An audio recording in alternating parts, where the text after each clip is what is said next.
விஜய் தமிழக வெற்றி கழகத்தை தொடங்கி இன்றோடு ஓராண்டு முடிந்துள்ள நிலையில அவர் பனையூர்ல இன்று தலைவர்களின் சிலைகளை திறந்து வைக்க இருக்கிறார். இது மட்டுமல்ல, நலத்திட்ட உதவிகளையுமே வழங்குகிறார். அது மட்டும் கிடையாது, இன்று ஒரு முக்கிய அறிவிப்பு வெளியாகும் அப்படின்னும் எதிர்பார்க்கப்படுகிறது. எல்லாவற்றிற்கும் மேலாக இன்று விஜய் தன்னுடைய சுற்றுப்பயண விவரத்தையும் அறிவிக்க இருக்கிறார் அப்படிங்கிற ஒரு தகவலுமே வெளியாகி இருக்கிறது.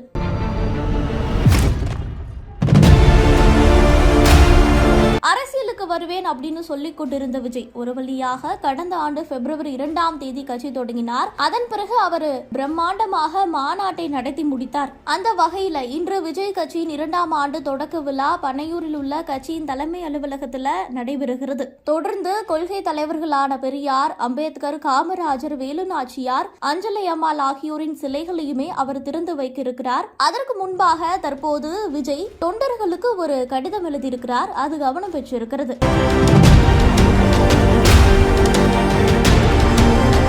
தொண்டர்களுக்கு அவர் எழுதிய கடிதத்துல தோழர்களுக்கு அப்படின்னு குறிப்பிட்டிருக்கிறார். மேலும் இந்த ஒரு இதயம் மகிழும் தருணத்துல உங்களோடு பேசத்தான் இந்த கடிதத்தை நான் எழுதுகிறேன் அப்படின்னு குறிப்பிட்டிருக்கிறார். இந்த ஓராண்டுக்குள் எத்தனை எதிர்ப்புகளை ஏகடியங்களை கடந்திருப்போம். எதற்கும் அஞ்சாமல், எதை கண்டும் பதறாமல், நம் கருத்திலும் கருத்தியலிலும் நின்று நிதானித்து நேர்மையாக நடைபோட்டு வருகிறோம் அப்படிங்கிறத சொல்லி இருக்கிறார். இது மட்டுமல்ல, மக்கள் பிரச்சனையை வைத்துத்தான் நாம் அரசியல் செய்து வருகிறோம். குடியுரிமை சட்டம் திருத்தம் தொடங்கி பரந்தூர் விமான நிலையம் எதிர்ப்பு வரை மக்கள் பிரச்சனைகளை மட்டுமே மையமாக வைத்து அரசியல் செய்து வருகிறோம் அப்படின்னு குறிப்பிட்டிருக்கிறார். இனியும் இப்படியே தான் தொடருவோம். இந்த பயணத்துல கழகத்தின் உட்கட்டமைப்பை உறுதிப்படுத்தி விரிவாக்கும் பணிகள் இப்போது நடந்து வருகிறது. மேலும் இந்த வேளையில கழகத்தின் 2ஆம் ஆண்டு தொடக்க விழாவை கொண்டாடும் வகையில தமிழகம் எங்கும் மக்கள் நலத்திட்ட பணிகளை நம் தோழர்கள் மேற்கொள்ள வேண்டும் என கேட்டுக்கொள்கிறேன். மக்கள் பணி வாயிலாக நம் மக்களிடையே புதிய நம்பிக்கையை ஏற்படுத்தி ஒரு வீடு கூட விடாமல் தமிழக மக்கள் அனைவரின் உள்ளங்களிலும் இல்லங்களிலும் கழகத்தின் மணித்திருக்கொடியை ஏற்றி வைக்க வேண்டியது நம் தோழர்கள் ஒவ்வொருவரின் கடமை அப்படிங்கிறத குறிப்பிட்டிருக்கிறார்.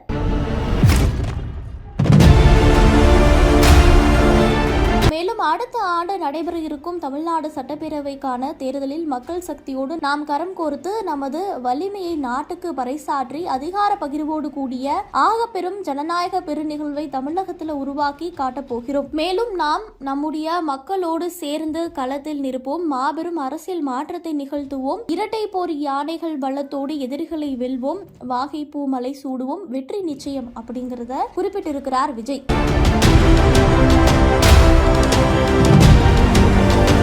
இது தொண்டர்கள் மத்தியில உற்சாகத்தை ஏற்படுத்தி இருக்கிறது. அது மட்டுமல்ல, தமிழக வெற்றி கழகத்தின் 2ஆம் ஆண்டு விழாவில் ஆதவ் அர்ஜுனா பங்கேற்கவில்லை அப்படிங்கிற ஒரு தகவல் வெளியாகி இருக்கிறது. தேர்தல் பிரிவு பொதுச் செயலாளர் ஆதவ் அர்ஜுனா இந்த விழாவில் பங்கேற்கவில்லை. அதற்கு காரணம் தேசிய விளையாட்டு போட்டிகளுக்காக அவர் உத்தரகாண்ட் சென்றிருக்கிறாராம். போட்டி ஒருங்கிணைப்பாளராக தமிழக ஒலிம்பிக் சங்க செயலாளர் ஆதவ் அர்ஜுனா அவர் அங்கு சென்றிருக்கிறார். இதன் காரணமாக இந்த விழாவில் ஆதவ் அர்ஜுனா பங்கேற்கவில்லை.